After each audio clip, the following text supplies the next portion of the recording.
Hi, Tom here with Jack, and we're looking for some help and some advice again. Jack, is it okay if I tell them what happened last night? Okay. Jack was upstairs in his bedroom last night and he was watching a film on his laptop. And while it was on, he went off to the loo. And when he came back, there was a bit of smell of smoke. And when he picked his laptop up, it was warm underneath and the bed had got hot. He started really worrying about this because he could smell the smoke and the alarm didn't go off. And then he noticed that his phone, which he usually has in his pocket, was actually under his pillow, plugged in and on the charge. And this got him thinking about what he was doing while he was in his bedroom. And he's worried about things fire-wise. He's got a few questions, haven't you?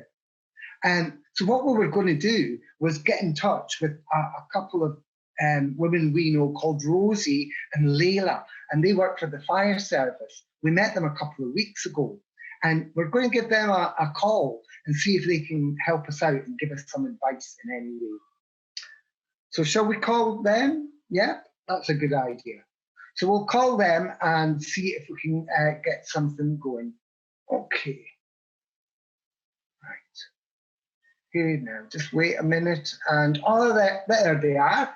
Hi, Rosie. Hi, Laila. Hi, okay. Hi, Tom. Jack and I have a bit of a problem. You did say we could call you and you would help us out with some questions if we had any. And last night, Jack was up in his room and he had a few questions about fire safety. Is it okay if we have a chat with you about that? That would be great. Jack, what was the first one? Oh, yes. Jack was saying, is it dangerous to watch films on your laptop in bed when the laptop's on top of your duvet? All right, I'll explain that to you, Jack. Laila, she's kindly going to do the camera for me so that you can have a look close up at what I'm going to show you. Thank you so much, Laila. No problem. She's just going to bring it over for us. I'll explain what happened first, Jack. What happens is, can you imagine if you were working hard or doing lots of housework or something like that, or exercising, you would get really, really hot.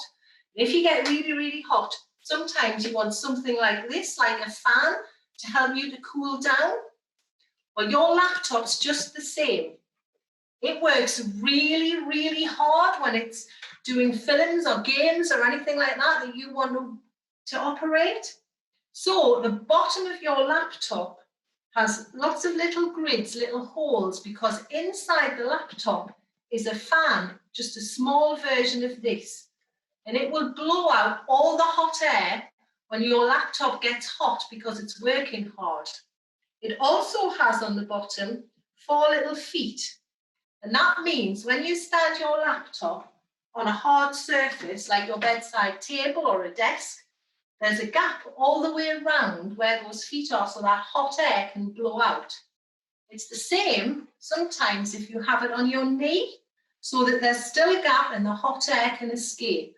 However, if you've got it on your duvet or on a pillow, it sinks in and there's nowhere for that hot air to escape from. So it gets hotter and hotter, just like you would if you were really hot and you've been exercising and you put a great big coat on, or you wrapped yourself in a duvet. So when the laptop gets too hot, that's when it starts to singe your bedding. Now, we don't want that to happen to you, but we want you to be able to watch your films in safety. So if you keep your laptop on a bedside table or a desk or something like that within your bedroom, you can watch your laptop, but make sure when you start to feel tired, you turn that laptop off and unplug it and leave it on your bedside table. Never have your laptop on your bed and never leave it plugged in all night or charging in your bedroom. You should only ever charge your laptop through the day when you're in the house. And you should never leave it plugged in when you're in the bedroom at night. And that way you'll be able to watch your films nice and safely and you won't have to worry about singeing your duvet. Is that okay, Jack? Thank you, Rosie. That was really helpful. Laila, could you help us? Can mobile phones catch fire? Mobile phones do catch a fire, and we have lots of times when we went out for fires because of the mobile phones. Because what happened, mobile phone should never be left on charge all night. Mobile phone only need about half an hour to be fully charged. So before you go to bed, put it in a charge, then take it off the charge and keep it on a hard surface. And never ever leave it in a charge and put it under your pillow at night time, because it gets really, really hot and it could explode. So please, the main thing, charge it before you go to bed. Make sure that it is safe. Take it off the charge and keep it on hard surface night time. Thank you, Laila. That was really, really helpful as well. Jack, was there anything else? All right. Jack says, how do you check that your smoke alarm is working? And if you haven't got one, where do you find one? Right, Jack. Well, first of all, you should have a smoke alarm in your house, and you should have a smoke alarm on each floor. So if you've got an upstairs and a downstairs, you should have two. Often they're located in the hall and on the top of the stairs, but not always. But it's very important that they're on the ceiling and high, because smoke goes up. So you must make sure that any smoke alarms that you have are situated on your ceiling. Now, checking them is very, very easy. Because they're on the ceiling, they're always very high. And you might think, how am I going to reach that when I'm so small? But all you need is a brush handle or a mop handle or a walking stick or anything that's long, like a pole. And on your smoke alarm, there will be a little switch that says test. You press it.